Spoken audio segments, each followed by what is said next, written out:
أعوذ بالله من الشيطان الرجيم بسم الله الرحمن الرحيم ألم نشرح لك صدرك ووضعنا عنك وزرك الذي أنقض ظهرك ورفعنا لك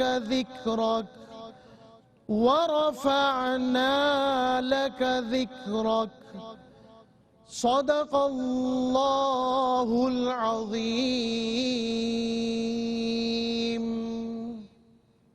الحمد للہ رب العالمین والصلاة والسلام علی سید الانبیاء والمرسلین اما بعد اعوذ باللہ من الشیطان الرجیم بسم اللہ الرحمن الرحیم الم نشرح لك صدرك ووضعنا عنك وزرك الذي انقض ظهرك ورفعنا لك ذكرك صدق اللہ العظیم. اللہم صلی علی محمد وعلی آل محمد وبارک وسلم. رب اشرح لی صدری ویسر لی امری واحلل عقدۃ من لسانی یفقہوا قولی واجعل لی وزیرا من اہلی آمین یا رب العالمین. ناظرین کرام السلام علیکم ورحمۃ اللہ وبرکاتہ. پروگرام بصیرت القرآن میں آپ کو خوش آمدید کہتے ہیں. الحمدللہ آج پروگرام نمبر 1124 آپ کی خدمت میں پیش کر رہے ہیں. انشاءاللہ آج ہم مطالعہ شروع کریں گے سورۃ الانشراح کا اور اس کی پہلی 4 آیات کا مطالعہ آپ کے سامنے رکھیں گے. انہی آیات کی تلاوت کے ذریعے حسب معمول قاضی سلمان صاحب نے پروگرام کا باقاعدہ آغاز فرما دیا اور ہمیشہ کی طرح آج بھی ہمارے ساتھ ہمارے نوجوان ساتھی اسٹوڈیوز میں موجود ہیں. ماشاءاللہ علوم دینیہ حاصل کر رہے ہیں دینی مدارس میں اور ہمارے پروگرام میں شریک ہو رہے ہیں. آئیے ان خوش آمدید کہتے ہیں, پروگرام میں شامل کرتے ہیں. السلام علیکم ورحمۃ اللہ وبرکاتہ. وعلیکم السلام ورحمۃ اللہ وبرکاتہ. خیریت سے بیٹا آپ لوگ؟ الحمدللہ. ماشاءاللہ. ناظرین کرام سب سے پہلے ہم سب کی ترغیب تشویق و یاد دہانی کے لیے نبی مکرم صلی اللہ علیہ وآلہ وسلم کا ایک مبارک فرمان پیش خدمت ہے. آئیے قرآن حکیم سیکھیں. فرمان نبوی صلی اللہ علیہ وآلہ وسلم, جس نے قرآن کریم کے مطابق بات کہی اس نے سچ کہا. یہ جامع ترمذی شریف کی روایت ہے. قرآن کریم اللہ تعالیٰ کا کلام اور اللہ تعالیٰ اپنے بارے میں فرماتا ہے وَمَنْ أَصْدَقُ مِنَ اللَّهِ قِيلًا وَمَنْ أَصْدَقُ مِنَ اللَّهِ حَدِيثًا. سورہ نساء میں آتا ہے کہ اللہ سے بڑھ کر کس کی بات سچی ہوگی, اللہ سے بڑھ کر کس کا قول سچا ہوگا. حدیث مبارک میں کیا ہے, جو قرآن کریم کے مطابق کلام کرے گا اس کی بات سچی ہوگی, کیونکہ اللہ سچا جو رب ہے ہمارا, یہ قرآن حکیم اس کا سچا کلام ہے اور جو اس کے مطابق کلام کرے تو اس کی بات بھی سچی ہوگی. اللہ ہمیں سچے لوگوں ہی میں شامل رکھے. آج تو جھوٹ کو آرٹ سمجھا جاتا ہے اور جھوٹ بولنے کو فن کہا جاتا ہے اور حرام کمانے پر شاباش پیش کی جاتی. انا للہ و انا الیہ راجعون. اللہ کو سچ پسند ہے, جھوٹ پسند نہیں ہے. بات کو آگے بڑھاتے ہیں اور آپ کے علم ہے کہ ہر سورت کی جب تکمیل ہوتی ہے اور نئی سورت کا آغاز ہوتا ہے تو دونوں سورتوں کے مضامین کا تجزیہ پیش کرتے ہیں اور دونوں سورتوں کے ربط کو بھی بیان کرتے ہیں, پھر اگلی سورت کا آغاز ہوتا ہے. گزشتہ نشست میں ہم نے سورۃ الضحیٰ کی تکمیل کی تھی. اس کا مرکزی مضمون رب کریم کی نبی کریم صلی اللہ علیہ وسلم پر عنایات. اللہ تعالیٰ نے جو انعامات نبی اکرم علیہ السلام پر فرمائے ان میں سے کچھ انعامات کا تذکرہ سورۃ الضحیٰ میں, اس کا تذکرہ پچھلی سورت میں ہوا. سورۃ الضحیٰ کی آیات کا تجزیہ, پہلی 5 آیات نبی اکرم صلی اللہ علیہ وسلم کی دلجوئی. وحی کے نزول میں تھوڑا سا وقفہ آیا تھا, اس کے تعلق سے کوئی اعتراض مشرکین نے اٹھایا, اس کا جواب عطا ہوا تھا. پھر سورۃ الضحیٰ کی آیات 6 تا 8 نبی اکرم صلی اللہ علیہ وسلم پر اللہ تعالیٰ کی عنایات, کچھ خاص انعامات میں سے 3 انعامات کا ذکر آیا تھا. اور آخر میں آیات 9 تا 11 عنایات پر شکر. اللہ تعالیٰ نعمت عطا فرمائے, بندہ ان کا ذکر بھی کرے, نعمتوں کو استعمال بھی کرے اور نعمتوں پر اللہ کا شکر بھی ادا کرے. اس کے بعد ربط صورت کو سمجھتے. گزشتہ سورت جس کی تکمیل ہوئی سورۃ الضحیٰ اور آج کی سورت کا آغاز کریں سورہ انشراح کا, ان دونوں سورتوں کا باہمی تعلق کیا ہے, بہت آسان اور دلچسپ نقطہ ہے, نوٹ کیجئے گا. ربط صورت کے حوالے سے لکھا ہے کہ سورۃ الضحیٰ اور سورۃ الانشراح دونوں صورتوں میں رب کریم کی جانب سے نبی کریم صلی اللہ علیہ وسلم پر عنایات اور التفات کا ذکر ہے. دونوں صورتوں میں اللہ تعالیٰ نے جو انعامات اور عنایات حضور علیہ السلام پر فرمائی اور جو اللہ تعالیٰ کا خصوصی فضل اور کرم اور التفات ہے حضور علیہ السلام پر, سورۃ الضحیٰ میں بھی سورۃ انشراح میں بھی دونوں کا ذکر آیا, دونوں صورتوں میں ان باتوں کا ذکر آیا ہے. اس کے بعد سورۃ الانشراح کا آج ہم مطالعہ شروع کر رہے ہیں. پہلے اس کا مرکزی مضمون اور آیات کا تجزیہ ہمیشہ کی طرح. سورۃ الانشراح کا مرکزی مضمون ہے رب کریم کا نبی کریم صلی اللہ علیہ وسلم پر التفات, حضور علیہ السلام پر اللہ کا خاص فضل, کرم، عطا، انعام، احسانات، عنایات، وہی موضوع جو سورۃ الضحیٰ میں تھا وہ سورہ انشراح میں بھی آ رہا ہے۔ اس کے بعد آیات کا تجزیہ کرتے ہیں۔ پہلی 3 آیات سورہ انشراح کی نبی کریم صلی اللہ علیہ وسلم کے لیے آسانی، کس معاملے میں آسانی، آگے اس حوالے سے کلام ہوگا انشاءاللہ تشریح میں۔ پھر آیت نمبر 4 ذکر حبیب صلی اللہ علیہ وسلم کی بلندی، حضور علیہ السلام پر اللہ کا خاص التفات کہ آپ صلی اللہ علیہ وسلم کے لیے آپ کے ذکر خیر کو بلند فرما دیا گیا۔ اور آخر میں سورہ انشراح کی آخری آیات 5 تا 8 کا تجزیہ، مشکلات کے بعد ہی آسانیاں آتی ہیں، مشکلات آتی ہیں مگر ساتھ ہی اللہ تعالیٰ کی طرف سے آسانیوں کا معاملہ بھی آتا ہے، آسانی خود سے نہیں آتی، مشکلات کے ساتھ آیا کرتی ہے۔ اس کے بعد ناظرین کرام جیسے کہ آپ کے علم میں ہے کہ دونوں صورتوں کے مضامین کا تجزیہ ربط صورت مکمل ہوا۔ اب آج کا درس باقاعدہ ہم شروع کر رہے ہیں۔ سورہ انشراح کی پہلی 4 آیات کا آج ہم مفہوم سمجھیں گے، مطالعہ کریں گے۔ انہی 4 آیات کی ابتدا میں تلاوت کی جا چکی، اب آئیے ان 4 آیات کا ترجمہ سمجھتے ہیں۔ کیا ہم نے آپ صلی اللہ علیہ وسلم کی خاطر آپ کے سینے کو کشادہ نہیں فرما دیا، اور ہم نے آپ سے آپ کا وہ بوجھ اتار دیا جس نے آپ کی کمر جھکا دی تھی، اور ہم نے آپ کی خاطر آپ کا ذکر بلند کر دیا۔ یہ سورہ انشراح کی پہلی 4 آیات کا ترجمہ اور مفہوم ہے۔ اس کے بعد ہمیشہ کی طرح ربط آیات کی طرف چلتے ہیں۔ ربط آیات کا مطلب کیا ہے؟ گزشتہ آیات جو ہم پڑھ چکے اور آج ان آیات کا مطالعہ کریں، ان کا باہمی تعلق۔ پہلے ربط صورت تھا، 2 صورتوں کے مضامین کا تعلق، اب ربط آیات کا بیان۔ ربط آیات کے حوالے سے پہلا نقطہ، سورۃ الضحیٰ کے اختتام پر نبی اکرم صلی اللہ علیہ وسلم کو انعامات کا تذکرہ اور شکر ادا کرنے کی تلقین کی گئی تھی، یہ بات پہلے بھی بیان میں آ چکی ہے۔ اب سورہ انشراح کا نقطہ ہے، سورۃ الانشراح کی ابتدا میں آپ صلی اللہ علیہ وسلم کو عطا کیے جانے والے مزید انعامات کا تذکرہ ہے، تو ان آیات کا بیان پچھلی سورت میں بھی اور ان آیات کا بیان سورہ انشراح کے آغاز میں بھی۔ ربط آیات کے بعد چلتے ہیں تعارف کی طرف، یعنی جو باتیں تشریح میں بیان کرتے ہیں اس کا ایک خاکہ اور آؤٹ لائن پہلے ہمارے سامنے آتی۔ تعارف کے بعد اس سے پہلا نقطہ اسکرین پر ملاحظہ فرمائیے گا۔ نبی کریم صلی اللہ علیہ وسلم کا سینہ مبارک حق کے لیے کشادہ کر دیا گیا۔ اگلا نقطہ ہے نبی کریم صلی اللہ علیہ وسلم کے لیے مخالفتوں کو سہنے اور رسالت کی ذمہ داری کا بوجھ اٹھانا آسان کر دیا گیا، اور آخر میں نبی کریم صلی اللہ علیہ وسلم کے ذکر مبارک کو بلند مقام عطا فرمایا گیا۔ یہ سب اللہ تعالیٰ کے انعامات اور عنایات کا تذکرہ اس صورت میں آ رہا ہے۔ اگلی بات ہے تجزیہ، یعنی ہر آیت کا موضوع یا ٹاپک ہم بیان کرتے ہیں آیت با آیت۔ سورۃ الانشراح کی پہلی 4 آیات کا تجزیہ۔ سب سے پہلے آیت نمبر 1، نبی اکرم صلی اللہ علیہ وسلم کا سینہ حق کے لیے کھول دیا گیا، مراد کشادہ کر دیا گیا۔ اگلی آیت نمبر 2 اور 3، آپ صلی اللہ علیہ وسلم کے لیے بوجھ میں تخفیف، بھاری ذمہ داری تھی رسالت و نبوت کی، اس کو سہارنا اور ادا کرنا آسان کر دیا گیا، تو بوجھ ہے نا، ذمہ داری اس معنی میں بوجھ کہا گیا، اس کو آسان کر دیا گیا۔ اور آیت نمبر 4، ذکر حبیب صلی اللہ علیہ وسلم کی بلندی، آیت ہم سب کو یاد ہے، وَرَفَعْنَا لَكَ ذِكْرَكَ۔ ناظرین کرام الحمدللہ زیر مطالعہ آیات کا مفہوم و ترجمہ، ربط آیات، تعارف و تجزیہ کا بیان مکمل ہوا۔ اب وقت ان آیات کی تشریح کا مطالعہ شروع کرتے ہیں۔ سورہ انشراح کی آیت نمبر 1 سے قرآن حکیم اس مقام پر ارشاد ہوا، أَلَمْ نَشْرَحْ لَكَ صَدْرَكَ۔ اس آیت کا ترجمہ، کیا ہم نے آپ صلی اللہ علیہ وسلم کی خاطر آپ کے سینے کو کشادہ نہیں فرما دیا؟ یہ سورہ انشراح کی آیت نمبر 1 ہے، اور سینے کو کھول دینے اور مراد سینے کو کشادہ کرنے کا ذکر ہو رہا ہے۔ اب اس سے کیا مراد لی گئی؟ اگلا بلکہ بیان ہے تشریح کے اعتبار سے۔ پہلا نقطہ، اللہ تعالیٰ نے آپ صلی اللہ علیہ وسلم کو شرح صدر کی نعمت عطا فرمائی۔ موسیٰ علیہ السلام نے تو دعا فرمائی تھی نا، رب اشرح لی صدری، اے میرے رب میرے سینے کو کشادہ فرما دے، کھول دے۔ حضور علیہ السلام کے لیے اللہ خود انعام بیان فرما رہے کہ ہم نے آپ کے چہرے، آپ کے سینے کو کشادگی عطا فرما دی، تو شرح صدر کی نعمت عطا کیے جانے کا ذکر ہو رہا ہے۔ اب یہ شرح صدر کیا ہے، یہ سینے کا کشادہ کر دیا جانا کیا ہے، اس پر تبصرہ۔ اگلا نقطہ بعض تفاسیر سے ہم نے اخذ کیا، بہت ہی قیمتی ہے، توجہ فرمائیے گا۔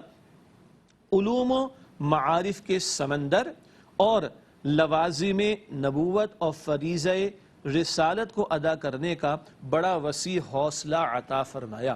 پہلی بات کیا ہے؟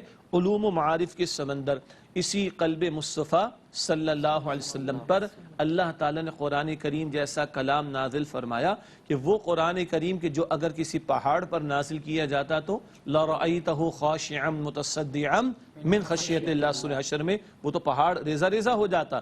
نبی اکرم صلی اللہ علیہ وسلم کے قلب مبارک کو اللہ سبحانہ وتعالی نے قرآن کریم جیسے عظیم کلام کے نزول کے لیے تیار فرمایا. پھر اللہ تعالیٰ کی وحی قرآن حکیم کے علاوہ بھی حضور پر آتی رہی. یہ بار بار ہم سمجھتے آئے ہیں کہ قرآن حکیم کے علاوہ بھی نبی علیہ السلام پر اللہ تعالیٰ کی طرف سے وحی کا نزول ہوا. تو یہ تو پہلی بات کہ علوم اور معارف کے سمندر حضور علیہ السلام کے سینے مبارک میں اللہ سبحانہ وتعالیٰ نے ان کو جاری فرما دیا. دوسری بات یہ جو نبوت والا پہلو ہے وحی کا آنا، اور رسالت والا پہلو وحی کا پہنچانا، اور اللہ کے کلام کو بندوں تک پہنچانا، اللہ کی وحی کی تعلیم بندوں تک پہنچانا، بندوں کو اللہ کا بندہ بنانے کی کوشش کرنا، بندوں کو اللہ کی بندگی میں لانے اور بندوں کو بندوں کی غلامی سے نکال کر بندوں کے رب کی غلامی میں لانے کی جد و جہد کرنا، اتنا بڑا جو بھاری مشن ہے اللہ سبحانہ وتعالیٰ نے اس سب کے لیے نبی اکرم علیہ السلام کو بڑا وسیع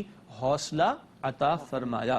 یہ سارا کچھ نزول قرآن، نزول وحی، علوم و معارف کے سمندروں کا جاری ہو جانا، اور نبوت والا پہلو کہ پیغام وصول کرنا، رسالت والا پہلو کہ پیغام پہنچانا، صرف پیغام پہنچانا نہیں، پیغام والے نظام کو قائم کرنے کی مستقل جد و جہد کرنا، اس سب کے لیے بڑا حوصلہ نبی مکرم علیہ السلام کو اللہ سبحانہ وتعالی کی طرف سے عطا کیا گیا. اگلا نقطہ اس آیت کی تشریح میں، نبی محترم صلی اللہ علیہ وسلم اس زمانے میں شدید مشکلات پر سخت فکر مند تھے جو دعوت حق کا کام شروع کرنے کے بعد ابتدائی دور میں پیش آ رہی تھیں.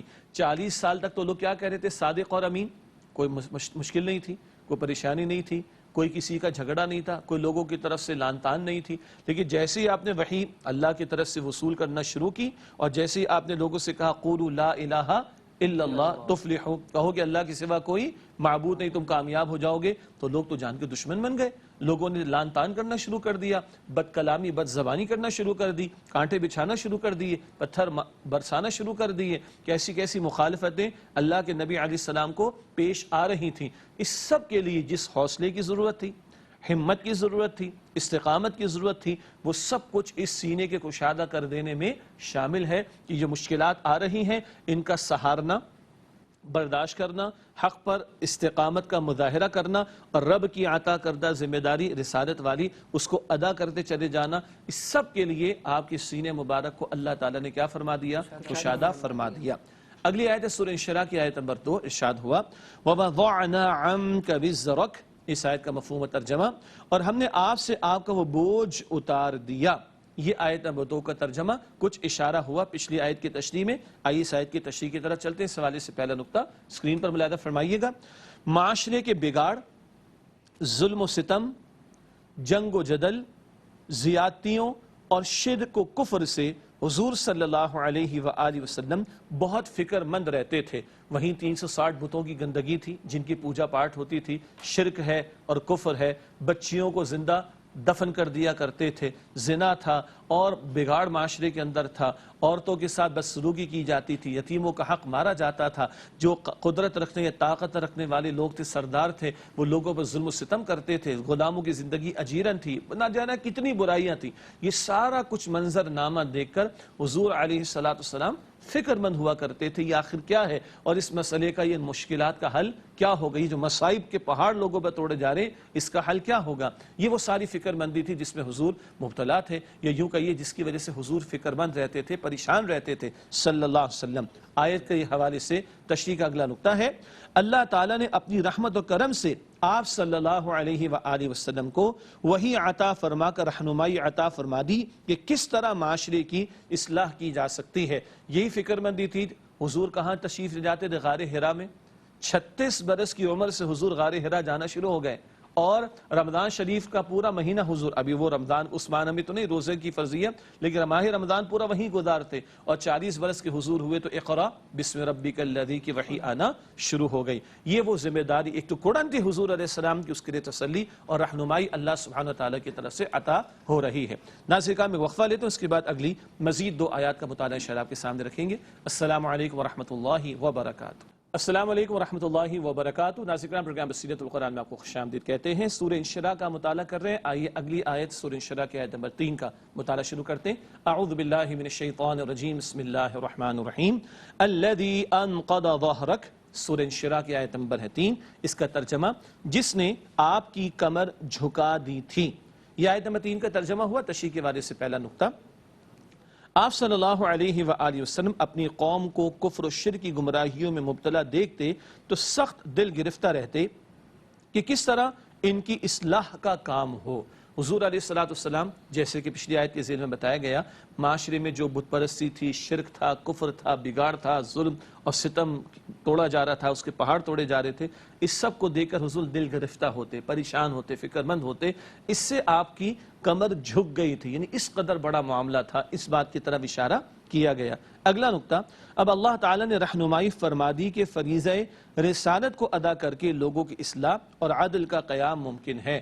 بندوں کے معاملات کب سدھریں گے؟ جب بندے رب کے حکم کے تابع ہو جائیں۔ تو اب اللہ حضور علیہ السلام کو تسلی عطا فرما رہا ہے، آپ اس فریضہ رسالت کو ادا کیجئے تو لوگوں پر ہونے والے ظلم و ستم کا ازالہ ہوگا، اس بے انصافی کا ازالہ ہو جائے گا، لوگوں کو جینے کا حق میسر آئے گا جب بندے اللہ کے حکم کے تابع ہو جائیں گے۔ جو اس قدر بڑا بھاری معاملہ تھا جس سے حضور فکر مند رہتے تھے، آپ کی کمر جھکی جاتی تھی، اس کے لیے رہنمائی اللہ سبحانہ وتعالی عطا فرما رہا ہے کہ اب فریضہ رسالت کو ادا کرنا ہے تو ان مسائل کا حل انسانیت کے لیے میسر آ جائے گا۔ اس کے بعد اگلی اور آج کے مطالعے کے اعتبار سے آخری آیت ہے سورہ انشراح کی آیت نمبر 4۔ ارشاد ہوا اس مقام پر وَرَفَعْنَا لَكَ ذِكْرَكَ، اس سورہ انشراح کی آیت نمبر 4، اس کا مفہوم و ترجمہ، اور ہم نے آپ کی خاطر آپ کا ذکر بلند فرما دیا۔ یہ سورہ انشراح کی آیت نمبر ہے 4۔ اس کی تشریح کی طرف چلتے ہیں۔ اس حوالے سے پہلا نقطہ اسکرین پر ملاحظہ فرمائیے گا۔ اللہ تعالیٰ نے نبی کریم صلی اللہ علیہ وسلم کے ذکر کو بلندی عطا فرمائی۔ ایک طرف وہ ماحول کہ جہاں حضور کی مخالفت ہو رہی، ایک طرف وہ ماحول جہاں لوگوں پر ظلم و ستم کے پہاڑ تو توڑے گئے، اب حضور نے وہاں کلمہ حق بلند فرمایا تو لوگ آپ کی مخالفت پر کمر بستہ ہو گئے۔ کل تک جو صادق اور امین کہا کرتے تھے، آج حضور علیہ السلام کی مخالفت پر کھڑے ہو گئے ہیں۔ ایسے ماحول میں کہ جب ابھی حضور کی مخالفت لوگ کر رہے ہیں، اکثر لوگ ایسے ماحول میں کہ ابھی دعوت قبول نہیں کی جا رہی، ایسے ماحول میں کہ آپ کے خلاف اقدامات کی کوششیں کی جا رہی، اللہ تعالیٰ کیا اعلان فرما رہے ہیں؟ وَرَفَعْنَا لَكَ ذِكْرَكَ، اے نبی علیہ السلام ہم نے آپ کی خاطر آپ کے ذکر کو بلند فرما دیا۔ تو یہ اللہ تعالیٰ کے کلام کی سچائی بھی کہ کہاں ایک مخالفانہ ماحول ہے اور حضور علیہ السلام کی ابھی دعوت کے شروع کیے جانے کے ابتدائی دور کی بات ہے اور شدید مخالفتیں، اور اللہ فرما رہا ہے اللہ تعالیٰ آپ کے ذکر کو بلند فرمائے گا۔ اب یہ ذکر کے بلند فرمائے جانے کی بہت سارے پہلو ہیں، کچھ کا ذکر کریں گے۔ مثلا اگلا نقطہ ہے اس آیت کی تشریح میں، مثلا اذان، نماز، دیگر بہت سے مقامات پر، اور اس کے علاوہ گزشتہ کتابوں میں بھی آپ صلی اللہ علیہ وسلم کا تذکرہ اور صفات کی تفصیل موجود ہے۔ ہر آن زمین پر کہیں سورج طلوع ہو رہا ہے تو اس سے پہلے نماز فجر کا وقت مکمل ہوتا ہے، ہر آن کہیں سورج غروب ہو رہا ہے اس کے فوراً بعد مغرب کی نماز کا وقت ہوتا ہے، ہر وقت اذان بلند ہو رہی ہے، ہر وقت اقامت کہیں جا رہی ہے، ہر وقت نماز ادا کی جا رہی ہے، ہر وقت صلاۃ اور سلام کے نذرانے حضور علیہ السلام کی خدمت میں پیش کیے جا رہے ہیں، ہر آن اللہ کی تکبیر بلند، اللہ کی توحید کی گواہی دی جا رہی ہے، ساتھ ہی نبی اکرم علیہ السلام کی رسالت کی گواہی دی جا رہی، ہر آن اللہ کے حضور قیام، رکوع اور سجدے لوگ کر رہے ہیں، اللہ کی خاطر نماز کا ادا کیا جانا، تو ہر آن حضور علیہ السلام کے لیے صلاۃ اور سلام کے نذرانے پیش ہو رہے ہیں صلی اللہ علیہ وسلم۔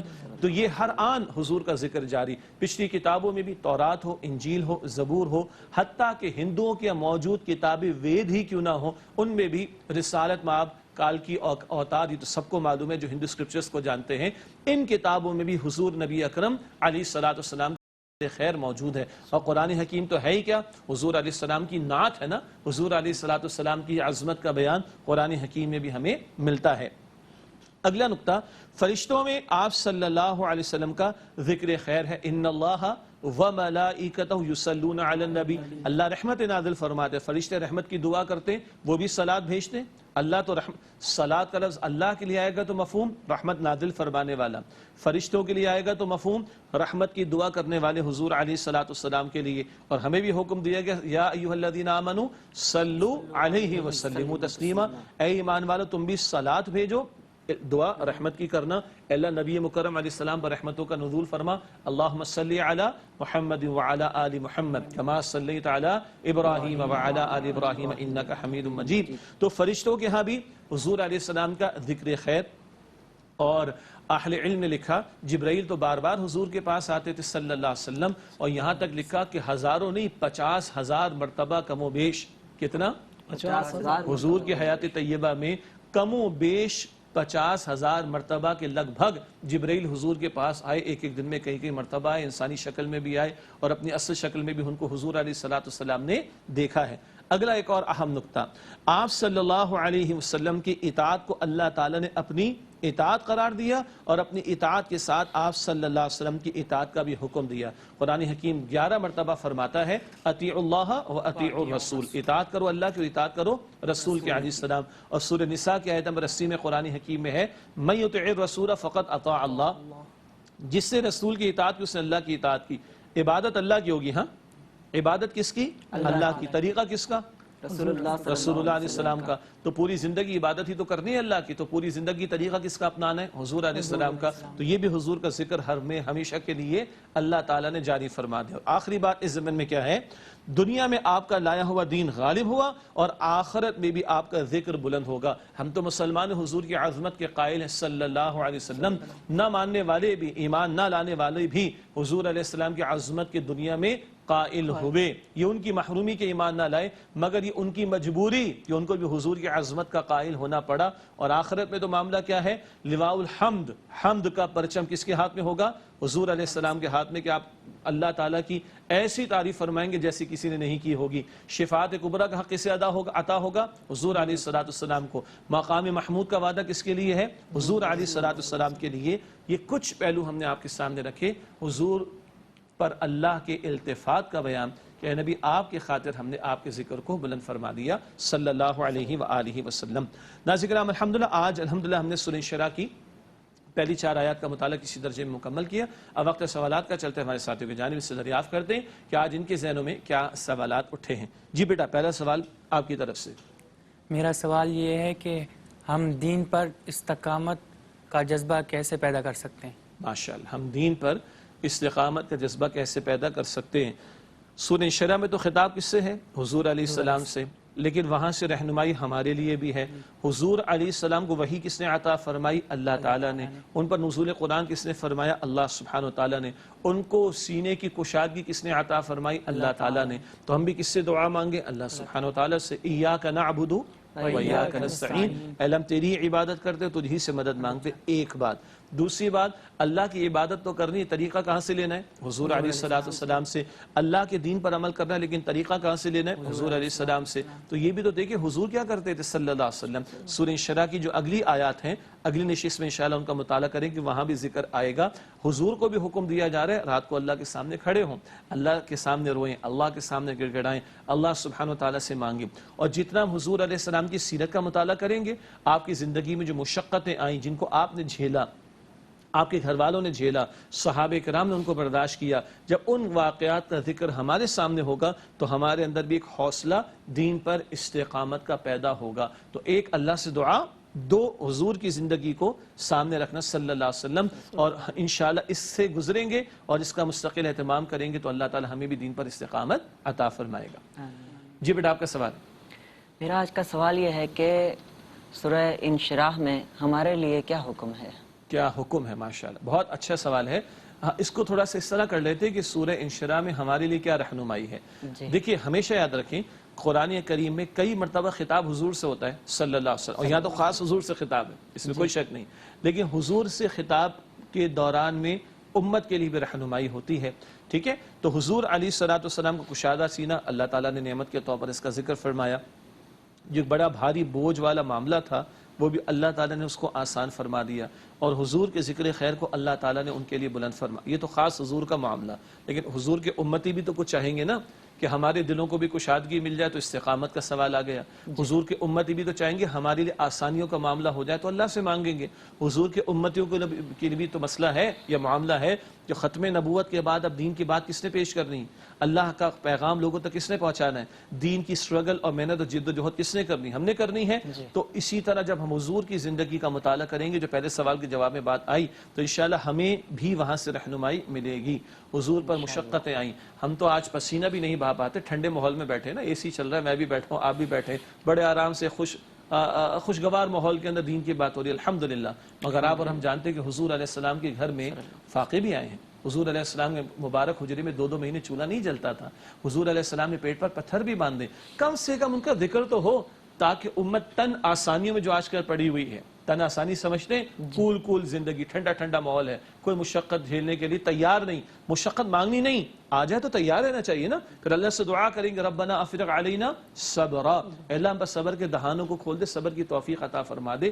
تو اس تناظر میں یہ رہنمائی کہ اب اللہ سے تعلق کا معاملہ, اللہ سے دعا کا معاملہ, حضور علیہ السلام کی سیرت کا مطالعہ, حضور علیہ السلام کے مشن کو لے کر اٹھنا, یہ پیغام اس سورہ انشراح میں بھی ہمارے سامنے آتا ہے. جی بیٹا آپ کا سوال. میں آپ سے کوسچن کرنا چاہتا ہوں کہ حضور اکرم صلی اللہ علیہ وسلم ان پر درود و صلوات بھیجنے کی فضیلت قرآن اور حدیث کی روح سے تھوڑی سی وضاحت کرنا. ماشاءاللہ, بہت اچھی بات ہے, کیونکہ ذکر کی بلندی میں حضور علیہ السلام پر درود کا بھی تذکرہ آ ہی گیا تھا. تو اچھی بات ہے کہ آپ کا سوال یہ ہے کہ حضور علیہ السلام پر صلات اور سلام, درود اور سلام بھیجنے کی فضیلت کا معاملہ. پہلی بات بیٹا یہ ہے کہ اللہ تعالیٰ کے بعد ہم پر سب سے بڑے احسانات کس کے ہیں؟ حضور اکرم صلی حضور علیہ السلام کے. کو ہمارے لیے ممکن ہے کسی احسان کا بدلہ چکا سکیں؟ کچھ ہے ہی نہیں ہمارے پاس. تو اب کیا کریں؟ 2 پہلو ہیں, ایک محبت اور عقیدت کا تقاضا اور ایک عمل کا تقاضا. محبت اور عقیدت کا تقاضا کیا ہے؟ ہمارے پاس تو کچھ نہیں, تو اللہ سے دعا کریں اللہم صلی علی محمد وعلی آل محمد, اللہم صلی وسلم علی نبینا محمد. اللہ تو نبی علیہ السلام پر رحمت نازل فرما, اللہ تو نبی علیہ السلام پر سلامتی بھیج. ایسا ہی ہے نا, اس مطلب اور تو کچھ ہمارے پاس دینے کو نہیں ہے نا.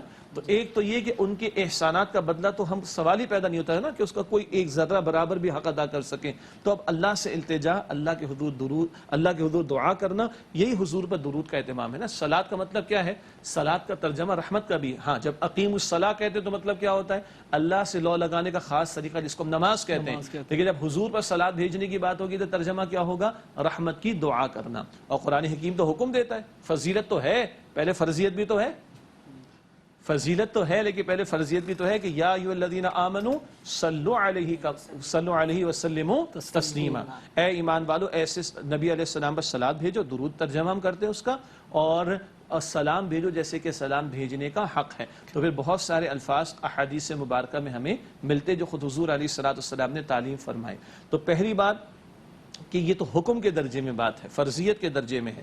ہاں, اب آتی ہے بات فضیلت کے اعتبار سے. اللہ کے نبی صلی اللہ علیہ وسلم فرماتے ہیں کہ بڑا ہی بخیل اور کنجوس ہے وہ شخص کہ جس کے سامنے میرا ذکر آئے اور مجھ پر صلات یعنی درود نہ بھیجے صلی اللہ علیہ وسلم. اللہ کے پیغمبر علیہ السلام نے فرمایا جو مجھ پر 1 مرتبہ صلات یعنی درود بھیجتا ہے اللہ تعالیٰ اس پر 10 مرتبہ رحمتیں نازل فرماتا ہے, 10 مرتبہ. اسی طریقے پر اللہ کے پیارے پیغمبر صلی اللہ علیہ وسلم نے ارشاد فرمایا کہ جو شخص دعا کے شروع اور آخر میں درود کا اہتمام کرتا ہے اللہ تعالیٰ کے اس کی دعا قبول ہو جاتی ہے. یہ بہت سارے اعتبارات سے اللہ کے نبی صلی اللہ علیہ وسلم نے اس کی تعلیم فرمائی ہے. اور ایک صحابی رضی اللہ تعالیٰ عنہ ابی بن کعب ہے رضی اللہ عنہ, انہوں نے کہا یا رسول اللہ اگر میں دعا میں سے درود ہی پڑھتا رہوں تو حضور نے فرمایا کہ اللہ تعالیٰ تیرے لیے کافی ہو جائے گا. ہاں, اللہ تیرے لیے کافی ہو جائے گا. اللہ تعالیٰ ہمیں توفیق دے. ہمارے پاس سے کچھ نہیں کہ حضور کو پیش کر سکیں.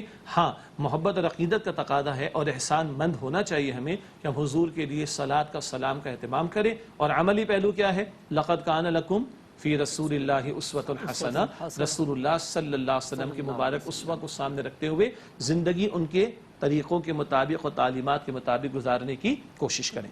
ناظرین کرام, الحمدللہ سوالات ان کے جوابات آپ کی خدمت میں پیش کیے گئے. پروگرام کے آخری لمحات میں آخری مختصر سیگمنٹس کو شامل کرتے ہیں. سب سے پہلے قرآنی معلومات کا نقطہ, آج کا نقطہ نوٹ کیجئے گا. سورۃ العصر میں اللہ تعالیٰ نے آخرت کے دائمی خسارے کا ذکر اور اس سے بچنے کے لیے ایمان, عمل صالح, نیز حق اور صبر کی وصیت کرنے کا ذکر فرمایا ہے. الا الذین آمنوا وعملوا الصالحات وتواصوا بالحق وتواصوا بالصبر. 4 شرائط پوری ہوں تو آخرت کے ہمیشہ کے دائمی خسارے سے انشاءاللہ ہم بچ سکیں گے.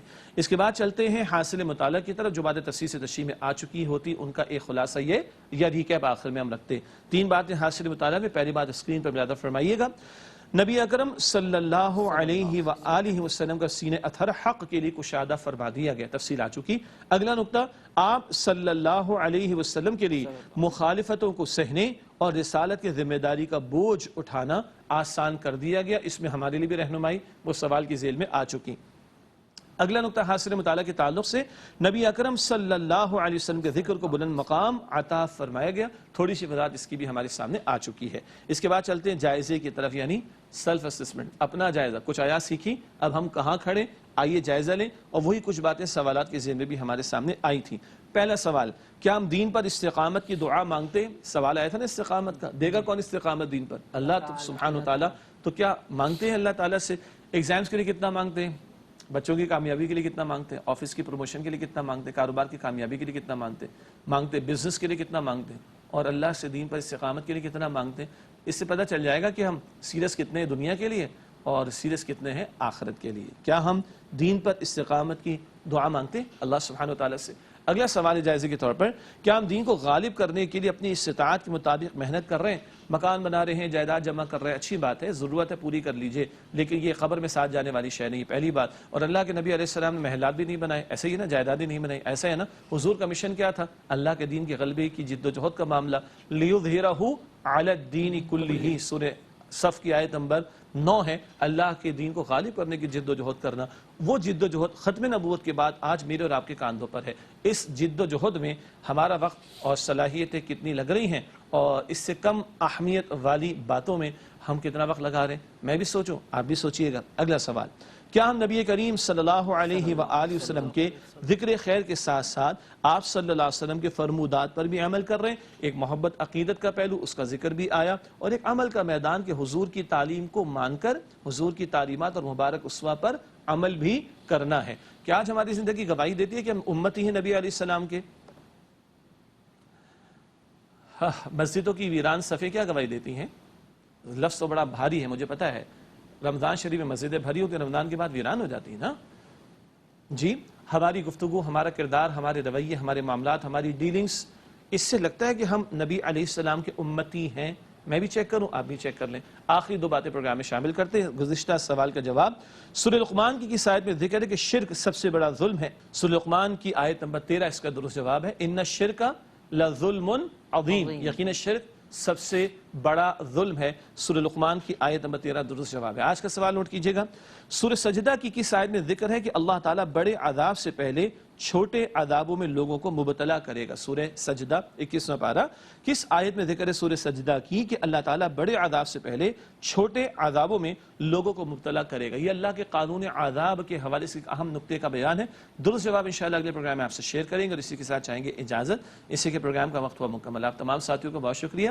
اللہ آپ کو جزائے خیر عطا فرمائے. ناظرین کرام، ہم سب کو، ہمارے قاضی صاحب کو، ہماری پوری ٹیم کو، تمام تعاون کرنے والوں کو، اور کیو ٹی وی کے انتظامیہ کو، تمام مسلمانوں کو اپنی دعاؤں میں یاد رکھیے. اے اللہ سبحانہ وتعالی ہم سب کی مغفرت فرما، نبی مکرم صلی اللہ علیہ وسلم کی سچی محبت نصیب فرما، ان پر درود اور سلام کے نذرانے مستقل کثرت سے بھیجنے کی توفیق عطا فرما، پیش کرنے کی توفیق عطا فرما. اور اے اللہ اپنے دین کی خدمت کے لیے ہم سب کو، ہمارے گھرانوں کو، ہمارے وسائل کو اور ہماری نسلوں کو قبول فرما. آمین یا رب العالمین. وآخر دعوانا ان الحمد للہ رب العالمین. والسلام علیکم ورحمۃ اللہ وبرکاتہ.